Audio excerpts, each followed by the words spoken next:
ลงอยู่แต่ว่าบัดนี้เนาะเบิดหลายได้กินนี่ กินมีเนาะ กินมีเอาอืม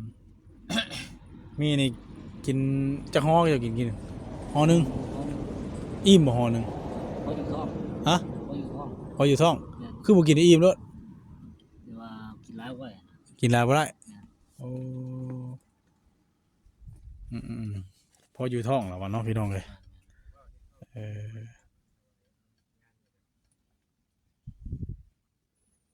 กินพออยู่ท้องมื้อนี้จะต้มมีเนาะต้มมีไปน้ำแล้วก็เห็นมีอาหารน้ำมันนะทับไข่ให้น้ำ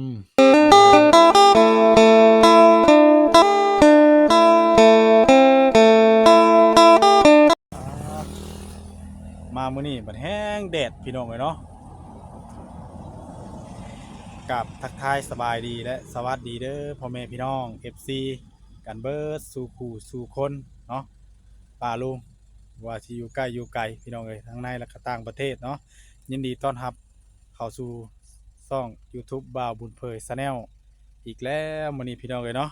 เอาพบพ่อกับช่องบ่าวบุญเผยมื้อนี้ก็มาหาทางบ่าวสิงห์เพิ่นคือเก่าพี่น้องเลยเนาะมาเบิ่งก่อนมื้อนี้ว่าอาการเพิ่นหลังจากว่าเจ็บท้องกระเพาะเมื่อวานนี่เป็นจังไดมามื้อนี้ดีเศร้าแล้วบ่เนาะไปถ้าพี่น้องเนาะมาฮอดมาถึงแล้วก็เข้าไปถามไทยน้ำกันพี่น้องเนาะมื้อนี้ก็มาน้ำกัน3คนคือเก่าบ่าวตะลีบ่าวแสนเนาะเพิ่นกินข้าวกินน้ำกินปลากินหยังไรแล้วบ่พี่น้องเนาะเปิดภาพมามื้อนี้ก็ทางอาสิงเพิ่นหรือว่าทางน้องสิงเนาะก็นั่งอยู่พี่น้องเนาะสบายดีเด้อเนาะได้กินข้าวกินน้ำแล้วบ่โอ้กินยาดิกินบางยานี่ต้องกินข้าวน้ำเนาะมันก็ค่อยดีค่อยเศร้าไปเรื่อยๆแหละนอนรับอยู่บ่เมื่อคืนนี่รับแน่บ่รับแน่บ่ยังอาการยังบ่ค่อยดีขึ้นก็แต่ว่าแห้งคล้ายแต่ว่าได้กินข้าวกินหยังแล้วมื้อเช้านี่โดยดีใจน้ำพี่น้องคอยเศร้าไปแล้วกินกับยังสั่นมีคือเก่างานใส่ไข่แล้วอยู่บ่ไข่ไว้ต้มไข่ไว้ต้มนี่ว่าต้มมีแล้วก็ทับไข่ใส่น้ำมันจังแซ่บโดยใส่เนาะใส่ไข่น้ำมันจังแซ่บกินเบิดอยู่บ่ข้าวหุงว่านนี่ยังอยู่กินข้าวเหนียวมื้อเช้านี่บ่ได้กินข้าวเช้าบ่กินทั้งสองอย่างเลยกินมีอย่างเดียวนะบ่ได้กินข้าวไปฮะอะไรบ่ได้กินฮะกินมีแล้วก็แล้วข้าวบ่กินต้องใส่ข้าวน้ำข้าวเจ้ายังใส่น้ำปนน้ำข้าวพากินอย่างคือว่าเบิดอยู่นี่กินเมื่อคืนนี่เด้กินเมื่อคืนนี้โอ้โหพี่น้องเนาะหุงมุกลายจนเบิดนี่เมื่อคืนนี้ก็มีว่าเมื่อคืนนี้ก็กินกับน้ำช็อตเพิ่งก็ถือว่ากินข้าวกินน้ำได้แล้วพี่น้องเลยถือว่ามื้อนี้ก็ทีหน้าก็ยิ้มแย้มเลยดีขึ้นแล้วแต่เช้ามานี่มีไผมาหาน้ำเลยหลายคนอยู่ป่ะ3-4 คนนี่นะ3-4 คนโอ้โดย3-4 คนเหมือนกันเนาะพี่น้องเลยน่าจะเป็นทั้งพ่อแอนนะเพิ่นมาแต่เช้าเนาะแต่ละคนมาเนี่ยฮู้ชื่อเพิ่นอยู่ป่ะจักอยู่ป่ะบ่ได้ฮู้ปานใดเด้บ่ฮู้ปานใดเนาะ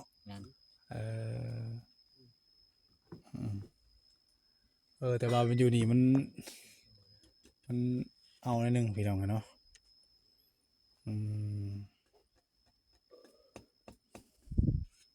วันนี้ก็มาอัปเดตเบิ่งอาการของทั้งน้องสิงห์เพิ่นคือเก่าพี่น้องเนาะในพังอาการได้ก็ถึงก็กินข้าวกินน้ำได้แล้วก็ค่อยดีค่อยเศร้าไปบ้านนี่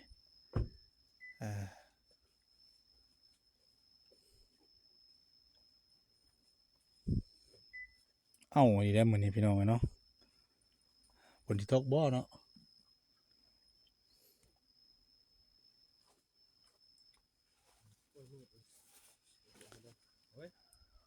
ทางเนาะทางน้ำเพิ่น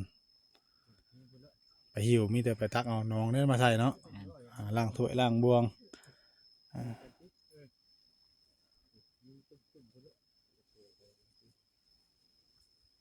กลางคืนเลยกลางคืนนี่อ่าฮ้อนอยู่บ่ ฮ้อน ต้องออกมานอนอยู่นี่บ่คืออะไร แม่น บัดนี้ตอนนี้อากาศเย็นจะเข้าไปนอนพุ่นเนาะ แม่น คือเห็นว่า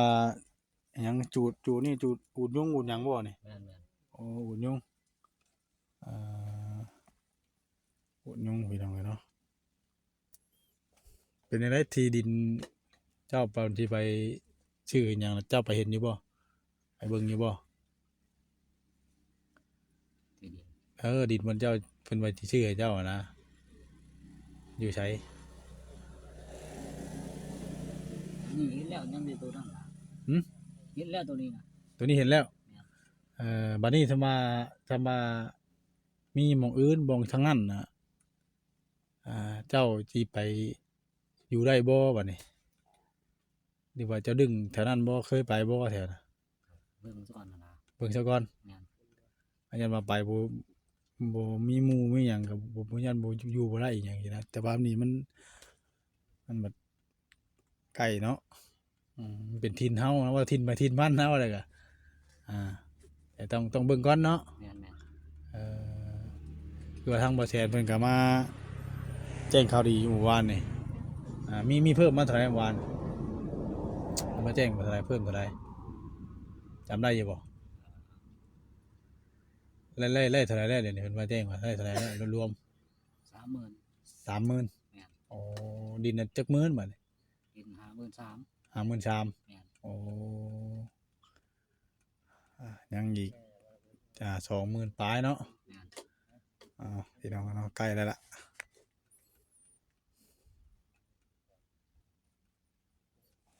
ถามความรู้สึกทั้งน้องสิงเพิ่นพี่น้องเนาะความรู้สึกอยู่ที่ว่ามีหลายๆคนมาหามีผู้ใหญ่เพิ่น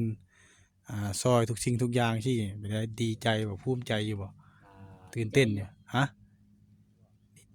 ดีใจอยู่บ่ แม่น ดีใจเนาะมันจะมีเป็นของตัวเองเนาะ แม่น แต่เก่าบ่เคยมีแบบนี้ บ่มี บ่เคยมีผู้มาป้อนมายืนแบบว่าขาดหยังกับปดเนาะอันนี้เฮาอยากหยังก็ได้กินพี่น้องเนาะสิ่งที่เฮาบ่มีก็มีแม้แต่เครื่องนุ่งถือบ่ซั่นซะ แม่น เนาะแต่บ่มีท่านเข้ามาหาเจ้ากี้ต้องเชื่อคือว่านะพี่น้องคือว่าแต่ว่าบ่เคยก็บ่เคยมาหาเพิ่นครั้งแรกก็ถือว่าดีขึ้นหลายกว่าเก่าเนาะเนาะอย่าเอิ้นอ้ายเลยพี่น้องเนาะทางบ่อนเผยได้ ว่าจะว่าเราจะจำอายุบ่ได้จักว่าแก่กว่าบ่อนเผยจักเนาะ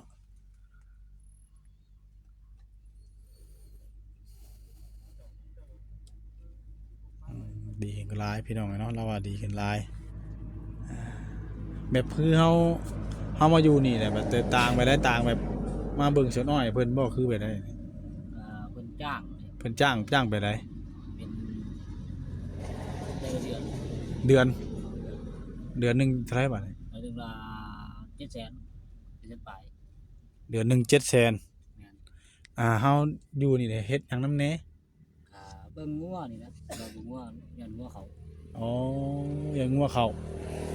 งัวอะไรงัวนะ ไหลงัวอะไรหยังเบิ่งหัวหยังแย่มันตกมันหยังก็มัดเนาะบัดนี้เดี๋ยวนั้นเพิ่นมันเวลาเพิ่นมาเพิ่นหยังก็ชื่อหันชื่อนี่มาอยู่บ่ ชื่ออยู่ชื่อ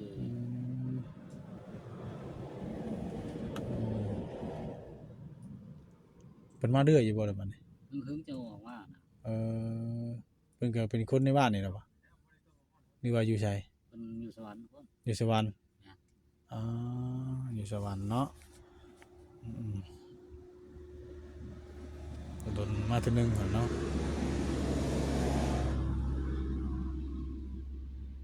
พี่น้องเนาะก็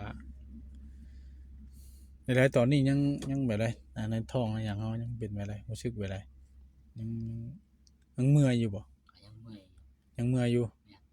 อ่ายังเมื่อยอยู่อืม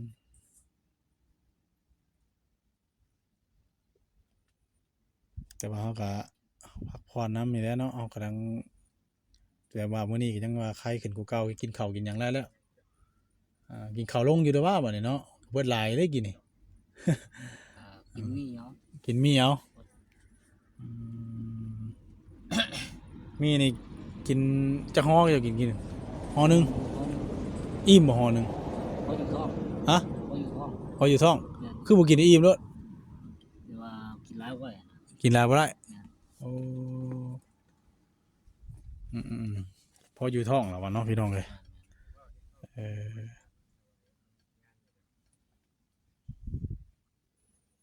กินพออยู่ท้องมื้อนี้เจ้าต้มมีเนาะ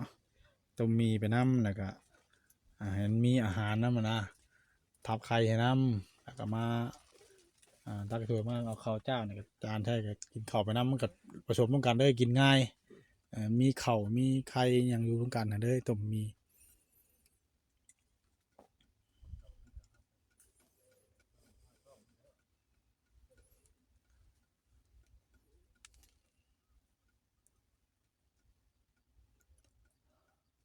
ฮ้อนพี่น้องเอ้ยเนาะเออคือว่าแล้วแบบเป็นกระตุกน้ำกระตุกหยังก็เก็บอันนั้นทอดไว้เด้อเอาบ่นั่นก็เฮาไว้ท่านเฮาก็จูดไปก็จูดใส่ไผให้หยังสิได้นี่อืม